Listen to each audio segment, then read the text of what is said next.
Assalamualaikum warahmatullahi wabarakatuh. Salam sejahtera untuk kita semua. Terima kasih sudah hadir kembali di channel Selamat Untung, tempat di mana kisah-kisah nyata dan legenda mistis kami hadirkan dengan penuh rasa dan makna. Semoga Anda semua selalu diberi kesehatan, keselamatan, dan ketenangan dalam setiap langkah.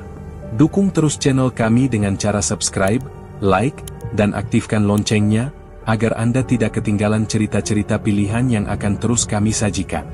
Mari kita mulai ceritanya. Akhir tahun 1989 udara di lereng Pangalengan turun cepat setiap menjelang maghrib. Di belakang rumah kami ada pucuk bambu yang melengkung ke arah dapur, dan sejak itu Sumiati menutup jendela lebih awal tetapi rasa diawasi tidak pergi. Samsuri pulang lebih malam daripada biasa. Toko material dekat pasar Cikajang ramai pada siang hari, tetapi saat surup benar-benar kosong, sehingga ia duduk menunggu telepon pemasok yang tidak juga masuk. Di rumah, Sumiati menyiapkan air hangat dan menyimpan kekhawatiran sendiri. Mereka jarang bicara tentang rasa tidak enak di rumah karena setiap kali Sumiati membuka mulut, nada Samsuri berubah kaku. Keesokan hari Pak Muhtar dan Bu Pariah datang. Keduanya duduk sopan di ruang depan, membawa map lusuh dan wajah lelah. Mereka meminta pinjaman untuk menutup tagihan yang menekan, dan Sumiati ingin menolong. Samsuri meminta waktu untuk mengecek. Malam itu ia menelpon beberapa rekan dan meneliti catatan. Jawaban yang datang membuatnya menggeleng. Jejak utang lama kusut dan barang belum kembali. Gosip tetangga bergerak cepat. Ada yang menuduh orang baik ceroboh, ada yang menuduh penipu, ada yang menyindir keluarga Sumiati terlalu ikut campur. Sumiati serba salah, ia bersalah karena tidak bisa menolong dan resah karena rumah sendiri tidak tenang.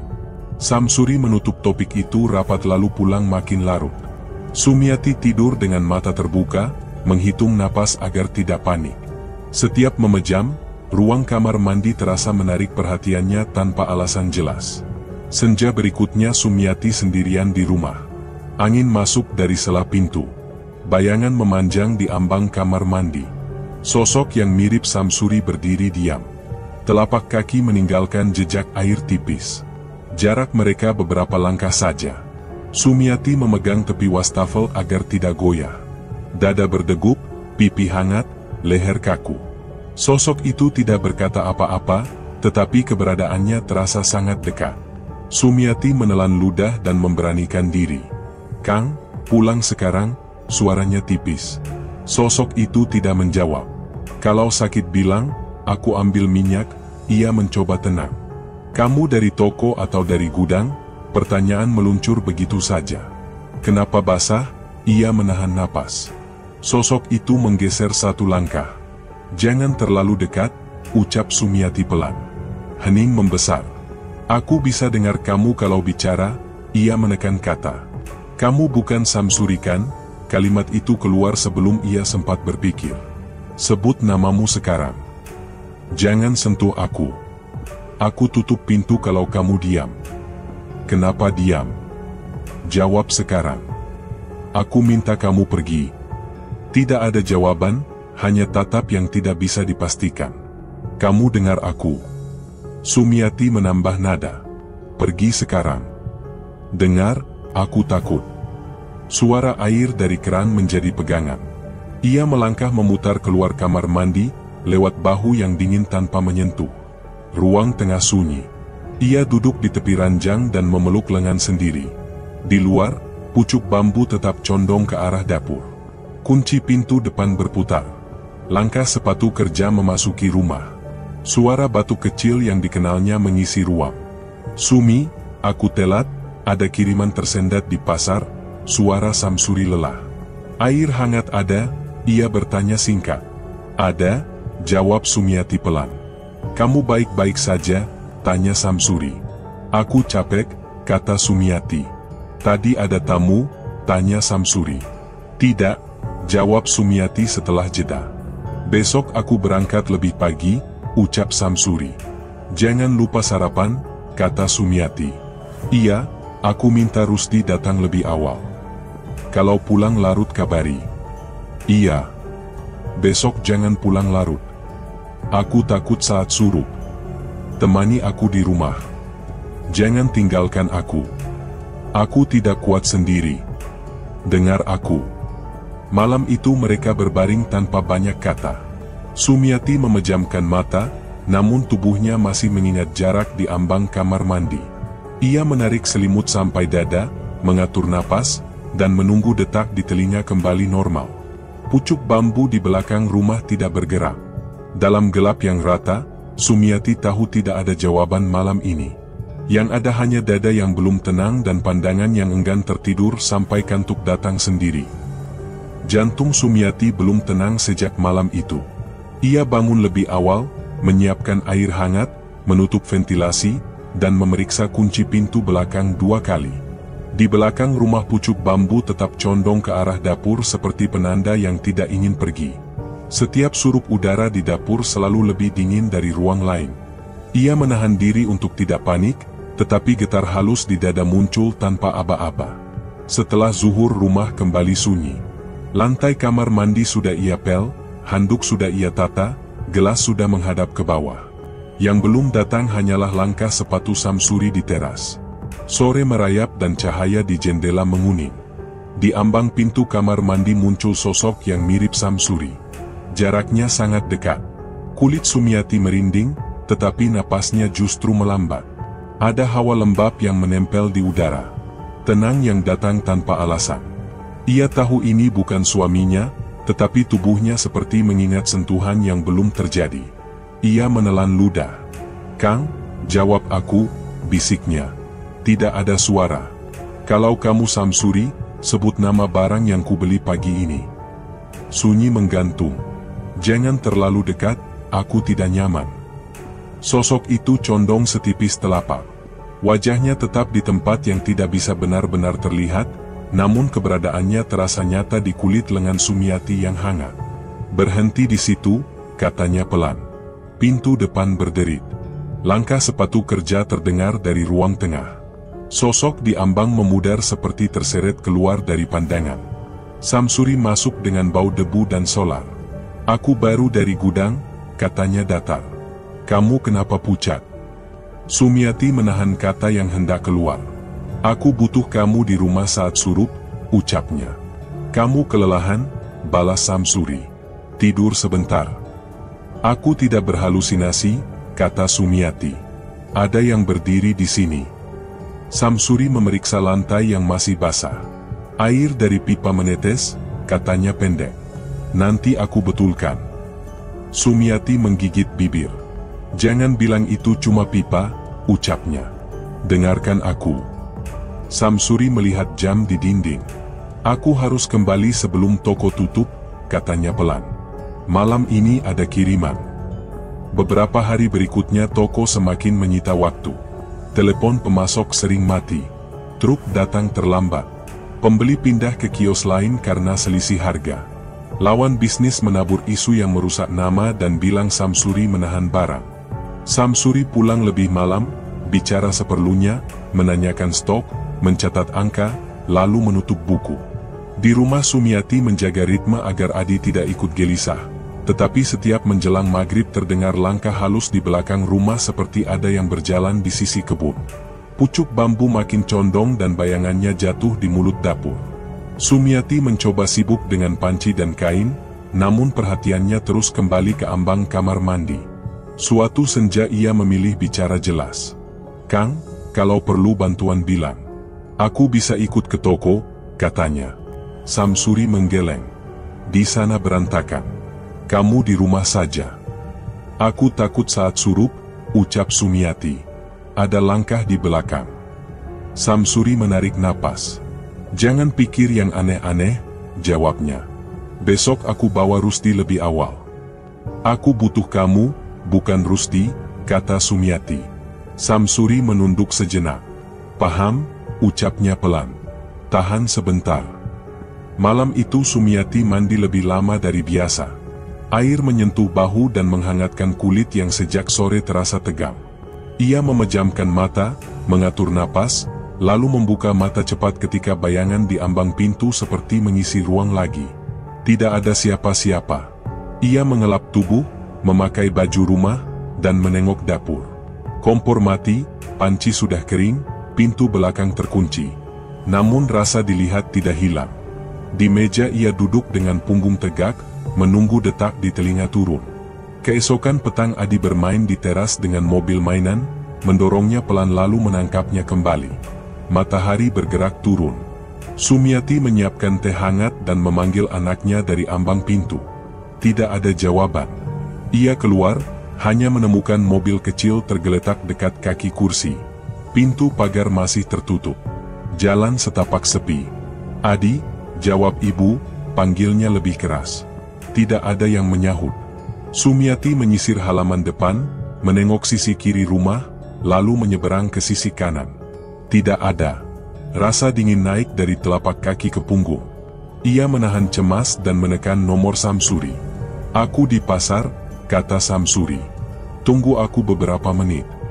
Sumiati menutup telepon dan berlari ke rumah tetangga. "Tolong, anakku hilang," ucapnya tercekat. Warga keluar, mengambil senter dan alat dapur untuk membuat bunyi agar tetangga peka. "Ke arah kebun dulu," ujar seseorang. "Bagi 2 jalur. Cek saluran air."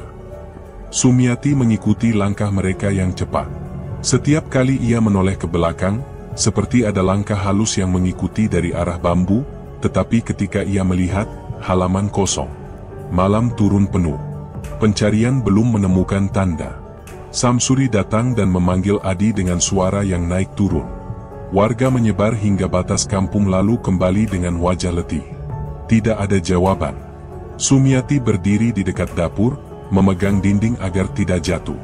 Pucuk bambu tetap condong ke arah rumah. Udara menekan kulit seperti es. Ia menarik napas panjang dan memaksa dirinya tegak. Malam itu tidak ada yang bisa menjelaskan kemana Adi pergi.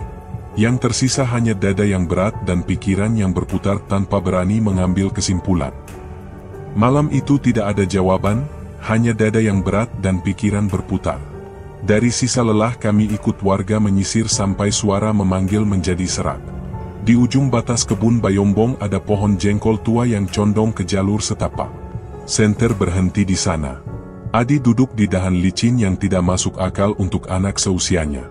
Tubuhnya dingin dan gemetar ketika diturunkan.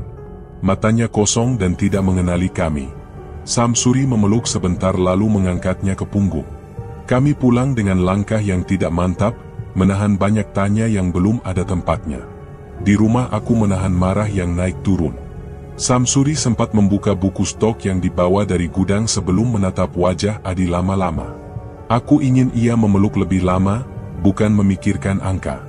Ia berdiri kaku di tepi kasur seperti bingung harus melakukan apa.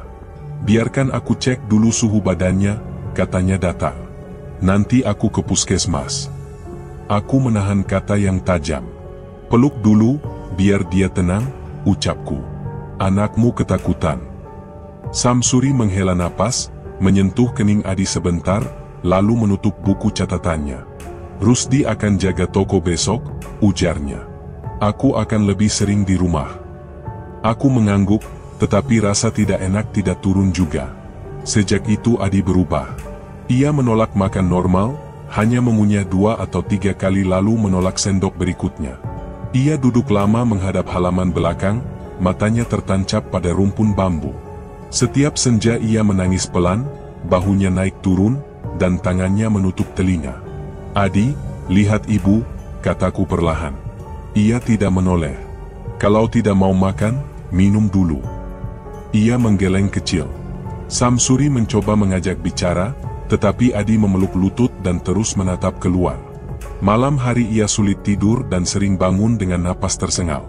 Aku berganti duduk di sampingnya sampai matanya menutup lagi. Suasana rumah menjadi berat.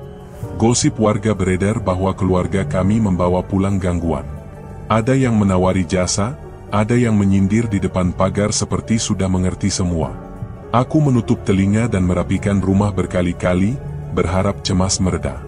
Pucuk bambu di belakang dapur tampak makin condong dan garis bayangnya jatuh tepat di ambang. Setiap langkah kecil dari arah kebun membuat leherku kaku. Aku memastikan kunci rapat, menyalakan lampu, dan menyiapkan air hangat. Namun rasa dilihat tidak pergi. Sore itu aku duduk dekat pintu kamar mandi. Napas kutata agar stabil. Pintu seperti bergerak pelan. Saat Surup melewati lantai, sosok yang mirip Samsuri berdiri di ambang. Jaraknya sangat dekat. Kulitku merinding dan napas melambat seolah tubuhku mengingat sentuhan yang belum terjadi. "Kang," jawab aku, bisikku. Tidak ada suara. "Kalau kamu Samsuri, sebut nama tetangga sebelah." Sunyi utuh. "Jangan terlalu dekat." Ia menunduk sedikit. Hawa hangat menyentuh pipi, tipis tetapi nyata, membuat detak naik lalu merata kembali. Ada rasa nyaman yang datang bersamaan dengan rasa bersalah. Aku menahan tangan agar tidak bergerak. Pintu depan berderit. Langkah sepatu kerja terdengar dari ruang tengah. Sosok di ambang memudar seperti ditarik keluar tanpa suara. Samsuri masuk sambil menaruh kunci di meja. "Kamu baik-baik saja?" tanyanya. "Tadi ada tamu." Aku menatap lantai yang masih basah. "Tidak," jawabku singkat. "Adi bagaimana?" tanya Samsuri. "Masih murung. Aku minta Rusdi jaga toko. Aku di rumah lebih lama," katanya. "Jangan lama di luar," ucapku. "Aku takut saat Surup." Samsuri mengangguk. "Kita lewati bersama," ujarnya. Aku ingin menceritakan sosok di ambang, tetapi lidahku menahan diri. Malam berikutnya Samsuri benar-benar di rumah. Ia duduk di samping Adi, membacakan cerita pelan, lalu berhenti ketika anak itu menutup wajah dengan lengan. Ia menoleh padaku. "Dia masih ingat pohon itu," katanya. "Aku tidak tahu apa yang dilihatnya," jawabku. "Jangan tanya dia banyak," tambahku. Samsuri diam dan menepuk bahu anak kami. Ia berdiri menuju dapur mengambil air minum. Saat ia memunggungi ruangan, aku menatap cermin kecil di dinding. Pipi kiri masih menyimpan sisa hangat yang tidak mau hilang. Rasa itu menempel seperti tanda yang sulit dihapus. Senja setelahnya Adi kembali menangis ketika cahaya turun. Kami duduk bergantian memeluknya dan menghitung hembus napasnya sampai merata. Di luar terdengar langkah halus yang tidak bisa kulacak arahnya. Samsuri menyalakan semua lampu dan menutup tirai rapat. "Sumi, aku di sini," katanya pelan. "Tarik napas." "Aku berusaha," jawabku. "Tolong jangan tinggal lama." Tidak ada jawaban dari anakku dan tidak ada jawaban dari halaman. Hanya pucuk bambu yang condong dan udara yang makin rapat. Malam menahan kami di ruang yang sama dan aku belum tahu harus berkata apa untuk meredakan yang tidak bisa disebut. Napas di dada belum turun ketika kami kembali diminta ikut menyisir. Malam itu warga mengarahkan langkah ke tepian Waduk Cirata. Kabut turun setinggi lutut, udara menempel di kulit, senter bergerak pelan mengikuti garis air. Aku berjalan di belakang Samsuri, menahan gemetar yang belum selesai sejak Adi ditemukan di dahan jengkol. Di semak dekat batu kecil, seorang tetangga berjongkok dan mengangkat kain kecil yang basah. Aku mendekat dan meraihnya. Permukaannya dingin. Jari tanganku bergetar. "Ini kain anak-anak," suaraku serak. Samsuri menyentuh pundakku. "Jangan berpikir macam-macam," katanya pelan. Aku menarik tanganku dan menahan marah yang mendorong dari dalam. "Kamu pulang terlalu larut," kataku. "Aku sendirian saat Surup." Samsuri menoleh tajam. "Aku selalu kembali," ia menekan. "Jangan tuduh aku tidak ada." Kami berdiri saling menatap. Warga kembali menyisir dan memanggil. Suara mereka pecah di udara lembab. Aku menahan kata yang lebih keras. "Aku butuh kamu," ucapku. "Bukan janji di telepon." Samsuri mengepalkan tangan lalu melepasnya. "Selesai ini aku di rumah," ia berjanji. "Jangan perpanjang di sini." Aku menyimpan kain itu di tas dan mengikuti barisan. Langkah seragam dan cahaya senter yang naik turun membuat pandangan lelah. Kami pulang menjelang tengah malam. Adi tertidur dengan napas berat. Aku duduk di tepi ranjang dan merapikan selimutnya. Samsuri menatapku dari pintu kamar, wajahnya kaku. Pagi berikutnya Mbok Ratmi datang. Ia memeriksa pelan dan berhenti lama di perutku. "Ada tanda kehamilan," katanya tenang. Aku menatapnya tanpa suara. Harapan menyentuh sisi yang lama tertutup, lalu dibayangi rasa takut yang datang bersamaan. "Jaga makan," ujar Mbok Ratmi. Jangan kaget-kaget. Aku mengangguk. Samsuri menatap ke lantai. Kita bawa ke puskesmas, ucapnya. Besok pagi. Setelah ia pergi, aku duduk di dapur menatap gelas kosong. Kabar ini datang di rumah yang tidak tenang. Aku senang sekaligus khawatir. Aku memegang kain kecil yang semalam kami temukan dan meletakkannya di laci. Aku menutup laci dengan pelan. Samsuri menerima telepon dari pemasok. Suaranya meninggi lalu datar lalu naik lagi. Setelah menutup telepon ia memijit pelipis. Kredit jatuh tempo, ucapnya. Kalau telat, kiriman berhenti. Aku menahan komentar tentang toko karena Adi duduk di ruang tengah menatap halaman belakang.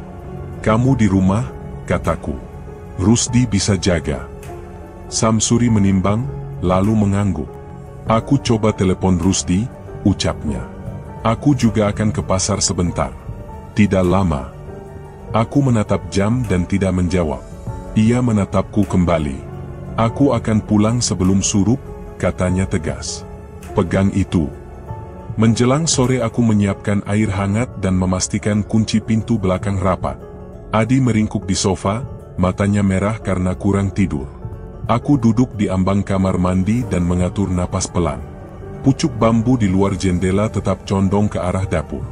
Saat cahaya menguning dan garis bayangan merayap, pintu kamar mandi seperti mengisi ruang. Sosok yang mirip Samsuri berdiri di ambang, lebih dekat dari sebelumnya. Kulit lenganku merinding dan hangat muncul di pipi kiri. Kam, bisikku. Tidak ada jawaban. Kalau kamu Samsuri, sebut hari saat aku belanja terakhir. Sunyi utuh. Sosok itu condong tipis, napasnya teratur, tidak kasar, tidak terburu-buru. Jarak tinggal sejengkal. Hawa hangat menyentuh kulitku. Dada berdegup keras lalu melambat begitu saja. Aku memejamkan mata beberapa detik. Aku tidak menolak, tetapi aku juga tidak menyambut. Aku hanya diam, membiarkan detik lewat tanpa kata. Ketika ku buka mata, ruang kosong kembali menjadi kamar mandi. Adi memanggil dari ruang tengah dengan suara kecil. Ibu, panggilnya. Aku menjawab pelan dan berjalan menghampiri. Minum dulu, kataku, menyodorkan gelas. Ia menatap keluar jendela. Jangan lihat ke sana, ucapku. Di sini saja. Ia kembali menunduk. Aku duduk di sampingnya dan menepuk bahunya perlahan. Di luar, suara motor lewat dan menghilang. Samsuri pulang sebelum senja gelap. Ia menaruh kunci di meja dan mengamati wajahku. Kamu baik? Tanyanya. Aku cemas, jawabku. Aku ada, katanya. Rusdi janji jaga toko. Aku mengangguk. Aku tadi sendiri, ucapku akhirnya. Di ambang. Samsuri tidak langsung menjawab. Kamu yakin? Tanyanya. Aku tidak sanggup menamai, kataku. Aku tutup mata beberapa detik. Habis itu hilang. Samsuri menarik kursi dan duduk. Kita lewati malam ini, ucapnya lirih. Aku menatap tangannya di atas meja, menahan dorongan untuk bertanya lebih jauh. Udara di rumah terasa padat. Detak di dada belum turun. Tidak ada yang selesai malam itu. Hanya kami bertiga dalam rumah yang diam, menunggu sunyi bergerak ke tempat lain.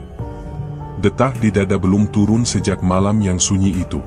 Rumah tetap diam, lampu ruang tengah memberi cahaya datar, dan kami menunggu hari yang disebut orang hari baik. Pagi datang bersama keluarga dan tetangga yang mengirim doa. Sumiati duduk bersandar, wajahnya pucat dengan keringat tipis di pelipis. Samsuri menyiapkan air hangat dan kain bersih, sementara Mbok Ratmi memeriksa dengan teliti. Semua tampak seperti hari kelahiran pada umumnya sampai air pecah. Saat itu juga waktu seperti macet di ruang ini. Suara mereda, mata saling menatap, dan tidak ada tangisan yang memecah udara. Hanya hembus napas yang pendek dan kain yang basah di genggaman. Sumiati menatap langit-langit lalu memeluk kain bedong yang sejak tadi ia genggam. Mbok Ratmi terdiam beberapa detik, kemudian menata sisa air dan darah dengan gerak hati-hati, tetapi wajahnya berubah kaku. Tenang, tarik napas, katanya pelan. Sumiati menurut sambil menggenggam kain erat. Kenapa tidak ada suara? Ia berbisik. Samsuri berdiri di ujung ranjang, bingung antara menenangkan istri atau menahan amarah pada sesuatu yang tidak ia pahami. "Aku di sini," katanya singkat. "Pegang tanganku." Sumiati meraih pergelangan tangannya, mengatur napas yang berat, dan menahan gemetar di ujung jari. Di ruang depan beberapa tetangga berbisik. Ada yang menyarankan segera membawa Sumiati ke pengobatan. Ada yang menyarankan menemui tokoh agama lebih dulu. Tekanan datang dari dua arah yang sama keras dan tidak memberi waktu untuk berpikir jernih. "Pilih cepat," ujar seseorang di ambang. "Jangan telat." Samsuri menutup pintu kamar setengah agar suara tidak menembus. "Kita dengarkan Embok Ratmi dulu," ucapnya. Embok Ratmi menatap kami, menimbang kata. "Kondisi ibu harus dijaga," katanya. "Jangan banyak bicara. Jangan banyak orang masuk." Ia meminta teh hangat, menyeka kening Sumiati, dan menatap jam tanpa mengucap hal yang tidak perlu. Sumiati menggigil. Aku duduk di sisi ranjang dan memegang pergelangan tangannya. Ia menoleh perlahan. "Ada yang mendekat di telingaku," katanya hampir tanpa suara. Ia bilang akan merawat. Kulit di tengkuku menegang. "Jangan tanggapi," kataku pelan. "Fokus pada tubuhmu." Sumiati menggeleng. Suaranya dekat. "Hangat di pipi," ucapnya. Ia memejam beberapa detik lalu membuka mata lagi dengan tatapan gamang. Samsuri menatapku, meminta jawaban yang tidak kumiliki. "Kita doakan dulu," ujarku. "Jaga napas." Sumiati mengangguk kecil, tetapi genggamannya tetap keras, seperti menahan sesuatu yang tidak terlihat. Waktu merayap. Embok Ratmi membersihkan perlahan, memeriksa lagi, dan memastikan Sumiati tidak kehilangan banyak tenaga. Di luar, langkah dan bisik tetangga datang dan pergi. Tekanan mereka tidak mereda. Seorang ibu tetangga menyodorkan nomor orang pintar. Seorang bapak mengingatkan waktu salat dan menyarankan kami ke langgar setelah Sumiati kuat berjalan. Aku mengucapkan terima kasih tanpa janji. Samsuri menghela napas dan memijat tengkuk. "Aku tidak paham," katanya lirih. "Kenapa begini?" Embok Ratmi meletakkan tangan di pundaknya. "Jaga ibu dulu," ucapnya. "Jangan biarkan ramai." Saat sore jatuh suhu di kamar lebih dingin dari ruang lain. Pintu kamar mandi membuka sedikit.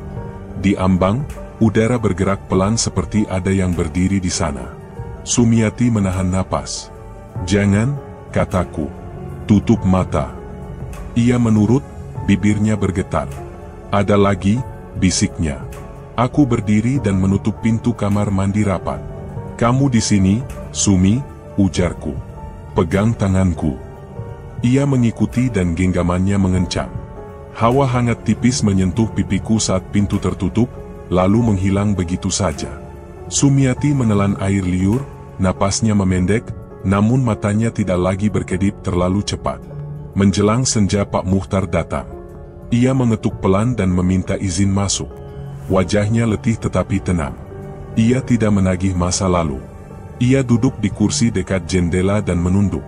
"Kalau kalian berkenan," katanya, "aku antar ke Kiai Masyuri." "Tidak perlu sekarang. Tunggu Sumiati kuat berjalan." Aku menatap Samsuri. Ia mengangguk. "Terima kasih," ucapnya. "Kami butuh yang jernih." Pak Muhtar berdiri, menepuk bahu Samsuri, lalu pamit. Di balik pintu, bisik tetangga masih ada, tetapi langkahnya mereda saat ia meninggalkan halaman. Malam turun tanpa jawaban. Sumiati tertidur sebentar dengan napas pendek. Samsuri duduk di lantai, punggung bersandar ke dinding, pandangan jatuh pada kain bedong yang rapi di tepi bantal. Ia berbisik pada dirinya sendiri, suara hampir tidak terdengar. "Maaf," ucapnya. "Aku tidak tahu harus apa." Tidak ada yang menjawab. Aku mematikan lampu ruang depan dan membiarkan lampu kamar menyala tipis. Di luar, pucuk bambu yang condong tetap mengarah ke dapur. Udara di rumah terasa rapat. Tidak ada yang selesai malam itu.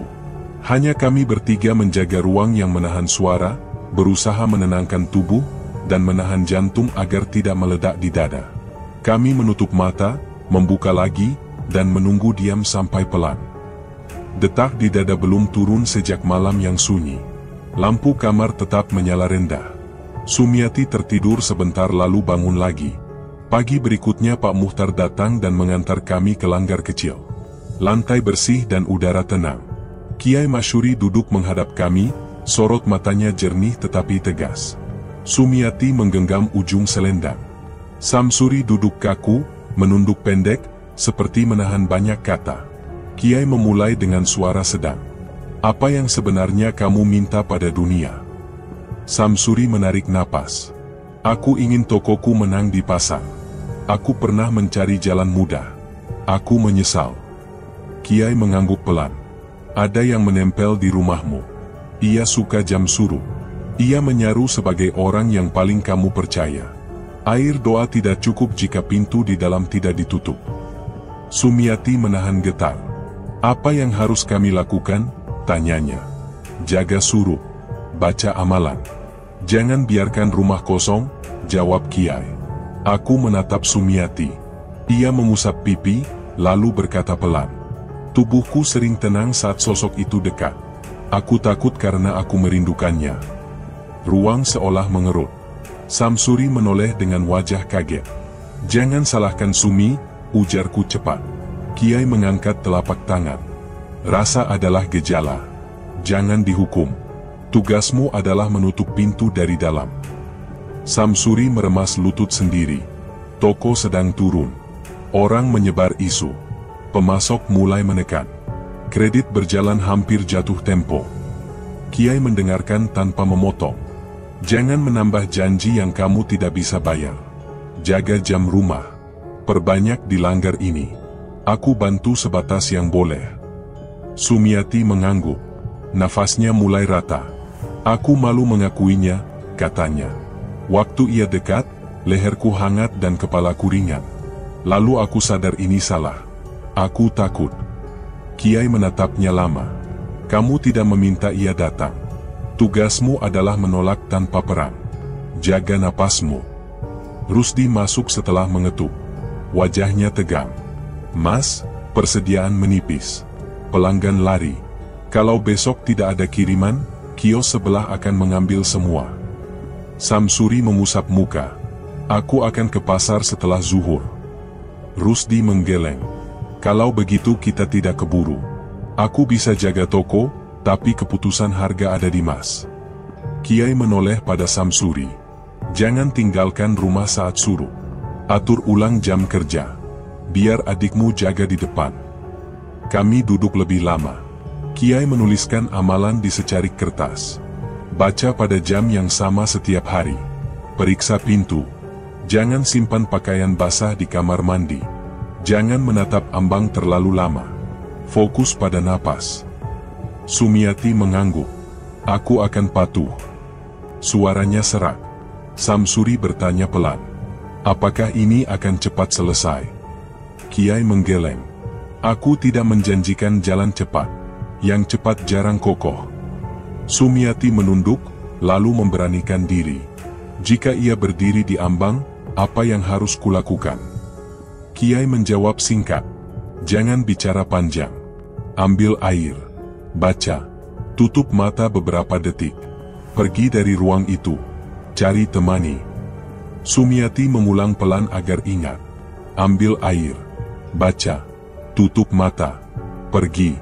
Cari temani. Kiai menambahkan satu kalimat. Kalau sulit, panggil nama suamimu dengan jelas. Kami pamit. Di pelataran, matahari tinggi tetapi hawa dingin tetap tinggal. Rusdi berjalan di samping Samsuri dan bicara pendek.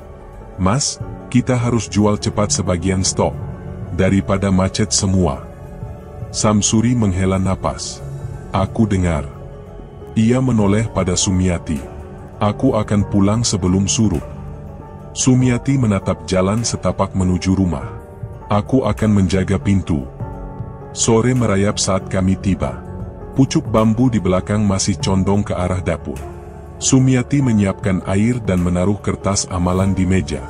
Adi duduk diam di sofa, memeluk bantal. Samsuri menelpon seseorang lalu mematikan ponsel. Udara di rumah rapat. Saat cahaya mulai menurun, Sumiati berdiri di ambang kamar mandi, menahan napas dan menunggu hatinya rata, lalu memasukkan tangan ke baskom air yang sudah disiapkan, merasakan dingin naik ke pergelangan, dan tidak menoleh ke arah lain. Adi berbisik kecil, "Ibu jangan pergi." Sumiati menjawab pelan, "Ibu di sini." Samsuri berdiri di lorong, "Kalau berat panggil aku." Sumiati mengangguk, "Aku pegang ini." Detak di dada belum turun sejak Sumiati berdiri di ambang kamar mandi dengan baskom air di tangan. Ia masih mengingat dingin di pergelangan dan rasa berat di tengkuk yang tidak mau pergi. Samsuri berdiri di lorong, wajah lelah dan mata merah. Adi meringkuk di sofa, memeluk bantal, sesekali menoleh ke jendela belakang lalu menutupnya lagi dengan telapak tangan. Hari bergeser pelan menuju senja. Di kejanghan suara pasar terdengar putus-putus, lalu padam.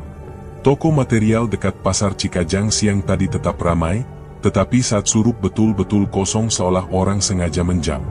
Samsuri duduk lama di kursi panjang kios, menatap papan harga yang tidak berguna. Itu yang ia bawa pulang bersamanya, sebuah kosong yang menempel di bahunya. Sore ini telepon dari pemasok datang tanpa jawaban jelas. Ada truk yang parkir menutup akses keluar masuk gudang, berhenti lebih lama dari biasa tanpa alasan. Samsuri meremas kertas faktur, lalu meluruskannya lagi. "Mereka menunda kirim," katanya datar. Sumiati menaruh gelas di meja. "Kita sudah meminta dengan baik," ucapnya pelan. "Aku tidak tahu lagi harus bicara apa," balas Samsuri. "Besok aku ke kios satu-satu. Kalau tetap ditolak kita harus jual murah sebagian." Adi berdiri dan menempel di pinggang ibunya. "Ibu, aku takut," katanya kecil. "Di sini saja," jawab Sumiati. "Ibu tidak pergi." Mertua datang sebelum maghrib. Wajah mereka kaku dan suara rendah. "Seharusnya kamu bicara sejak awal," kata ibu mertua pada Sumiati. "Jangan diam kalau ada yang aneh." Sumiati menunduk. "Aku mencoba bicara," ucapnya. "Aku menunggu waktu." Ayah mertua menatap Samsuri. "Jangan tinggalkan rumah saat surup." Samsuri mengangguk. "Aku coba atur," jawabnya. "Rusdi akan jaga di depan." Tegangan itu tidak hilang. Setelah orang tua pulang, rumah kembali tenang tetapi bukan tenang yang menenangkan. Sumiati masuk ke kamar mandi, mengisi baskom baru, dan menaruh amalan di tepi wastafel. Ketika cahaya menurun dan lorong menjadi lebih sempit, sosok yang mirip Samsuri berdiri lagi di ambang pintu kamar mandi. Jaraknya lebih dekat dari sebelumnya. Hawa hangat menempel di pipi Sumiati, halus dan teratur, seperti seseorang yang berdiri nyaris bersentuhan namun menahan diri. Kulit di lengan Sumiati merinding, sekaligus melunak. Ia menahan napas agar tidak gemetar. "Kang, sebut hari belanja terakhir," bisiknya. Tidak ada jawaban.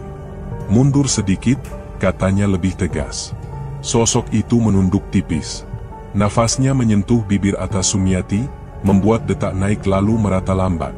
Sumiati memejamkan mata beberapa detik, tidak menolak dan tidak menyambut, hanya bertahan di sana sampai sendi di bahu terasa longgar. Saat mata dibuka, ambang itu kosong kembali. Di ruang tengah Adi memanggil pelan dan Sumiati menjawab cepat agar anaknya tenang. Samsuri keluar ke teras setelah Isya dan duduk di kursi rotan. Udara malam menempel dingin di kulitnya. Ia berbicara sendiri, menyebut satu nama yang tidak dikenal Sumiati. "Siapa itu?" tanya Sumiati dari ambang pintu. "Teman lama," jawab Samsuri pelan. "Aku hanya ingat sesuatu." Sumiati diam. "Masuk," ujarnya. Adi belum tidur. Samsuri tidak bergerak. "Sebentar," katanya. "Kepala ini penuh." Sumiati menahan keinginan untuk menegur lebih keras. Ia kembali ke dalam dan duduk di samping Adi. Anak itu menutup kepala dengan selimut dan berusaha tidak menoleh ke arah dapur. Sumiati mengelus punggungnya. "Tarik napas," katanya. "Ibu di sini." Di dinding jam bergerak lambat. Di luar halaman terdengar bunyi gesekan kecil yang tidak jelas sumbernya. Sumiati menyeka lehernya dengan handuk dingin. Ia menahan rasa malu yang muncul karena ia tahu tubuhnya sering tenang saat sosok di ambang itu mendekat. Rindu yang campur dengan takut membuat dadanya panas. Ia membenci dan sekaligus mencari jeda hangat yang aneh itu. Ia menunduk, membaca amalan dengan pelan, lalu menutup mata sampai kata-kata habis. Samsuri masuk beberapa saat kemudian. Wajahnya pucat. "Aku tidak baik," katanya pendek.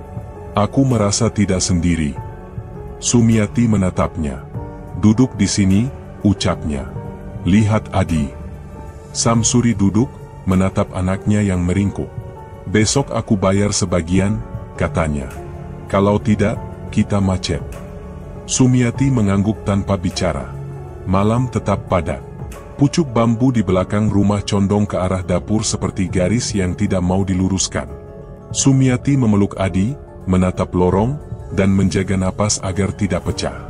Tidak ada yang selesai malam ini. Yang ada hanya ruang yang makin sempit, suara yang tertahan, dan detak yang saling mengejar tanpa berani berhenti. Detak di dada belum turun sejak malam saat rumah terasa sempit. Pagi itu kami kembali ke langgar kecil. Kiai Masyuri duduk tenang dan menatap kami. "Pengirim gangguan bisa jadi sudah tidak ada," katanya. "Yang menempel sedang mencari tuan baru. Jaga jam surup. Pintu di dalam harus ditutup." Aku mengangguk. Samsuri menatap lantai. "Kami akan jaga," ucapnya pelan.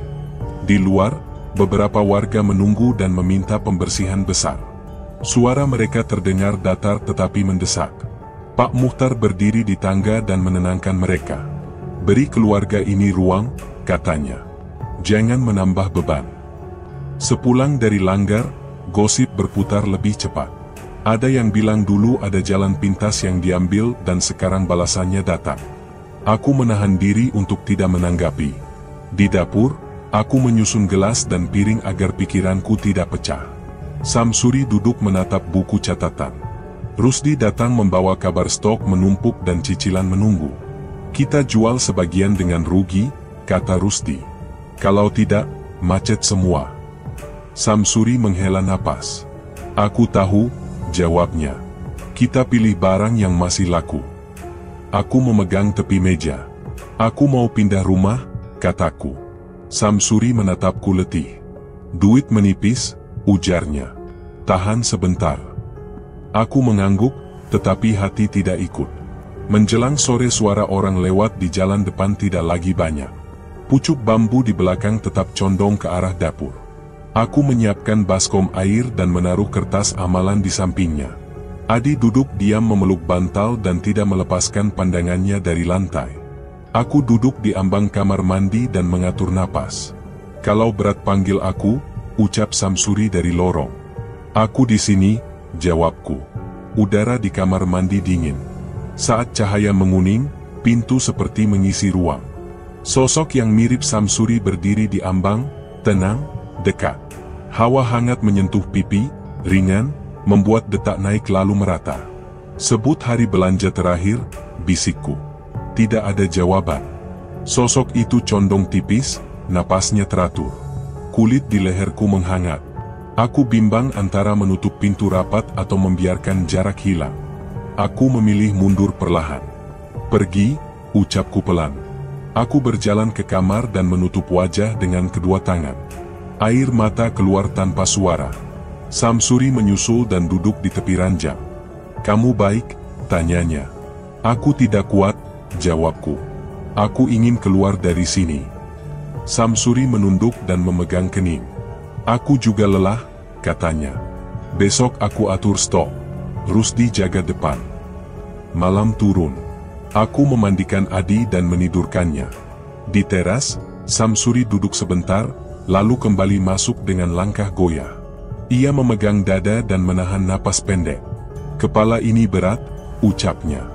"Badanku kosong." Aku memegang lengannya. "Kita ke fasilitas kesehatan," kataku. Ia mengangguk tanpa suara.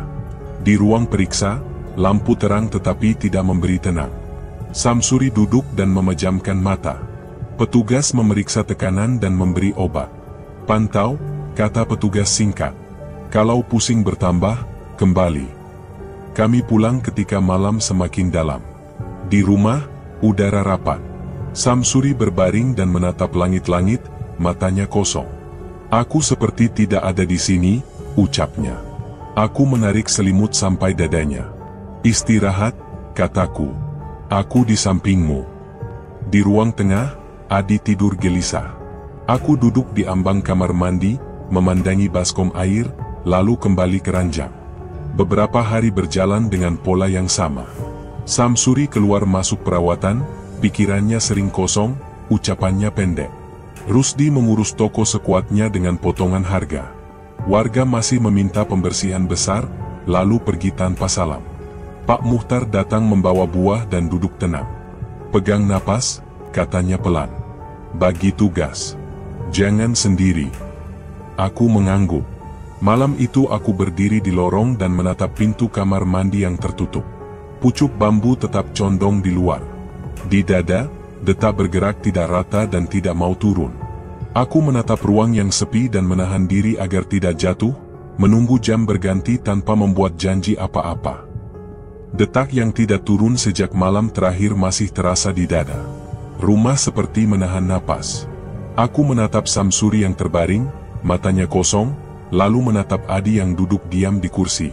Hari berjalan seperti antrean panjang yang tidak bergerak. Aku memutuskan menutup rumah. Kunci kusimpan di saku, satu persatu jendela kututup, dan tirai kutarik tanpa suara. Aku menitip salam pada Pak Muhtar dan Bu Pariah. Mereka datang sebentar dan duduk di ruang depan. Pak Muhtar berkata pelan, "Kami tidak menagih apapun. Jaga dirimu." Bu Pariah menatapku lama lalu menggenggam tanganku. "Kalau butuh tempat singgah, sebut namaku." Aku mengangguk. "Terima kasih. Bantu doakan kami." Mereka berdiri, memeluk Adi, lalu pamit tanpa banyak kata. Di belakang rumah pucuk bambu yang dulu mengarah ke dapur kini tidak lagi tegak. Tetangga berkata gangguan tidak terlihat. Namun nama keluargaku masih jadi omongan. Aku tidak membantah. Aku mengurus penjualan kecil-kecil, menjual barang yang tersisa, membayar yang masih bisa dibayar.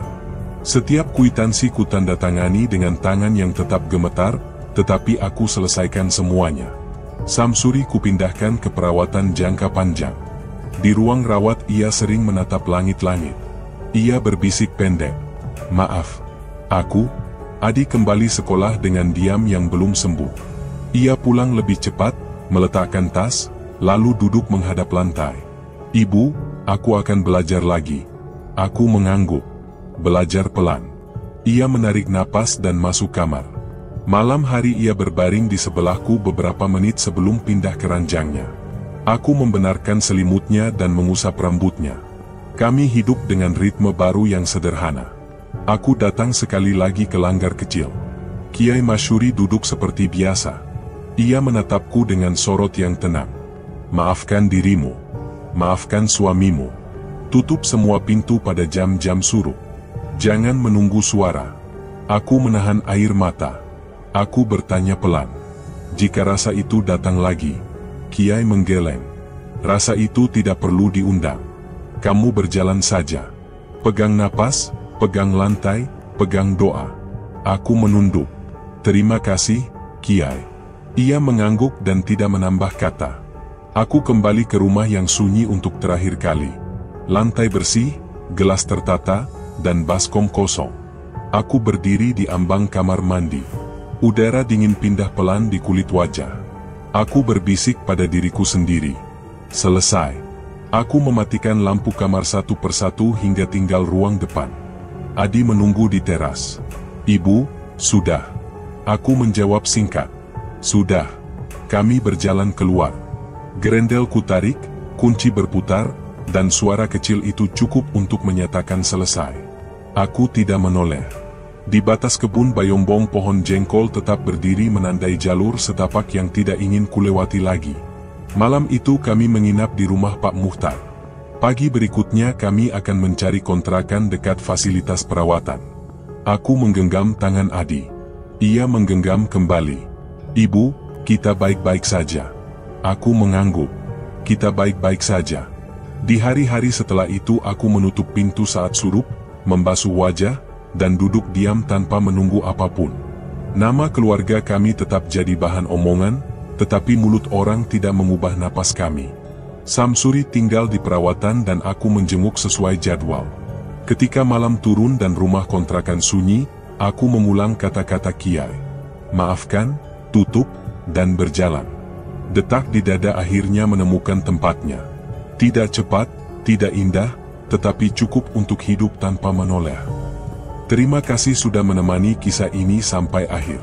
Kami belajar bahwa yang rapuh bukan hanya dinding rumah, tetapi juga hati yang diam-diam menahan beban. Jika cerita ini menyentuh langkahmu, jangan biarkan malam mengajari kita untuk takut, biarkan malam mengingatkan kita untuk saling menjaga. Doa terbaik untuk siapapun yang sedang berjuang pulang ke dirinya sendiri. Terima kasih atas waktu, perhatian, dan dukunganmu. Tetaplah bersama kami di kisah berikutnya, dan sampaikan pendapatmu dengan santun, setiap suara bermakna. Maaf atas segala kekurangan, semoga ada kebaikan yang kamu bawa pulang malam ini. Wassalamualaikum warahmatullahi wabarakatuh.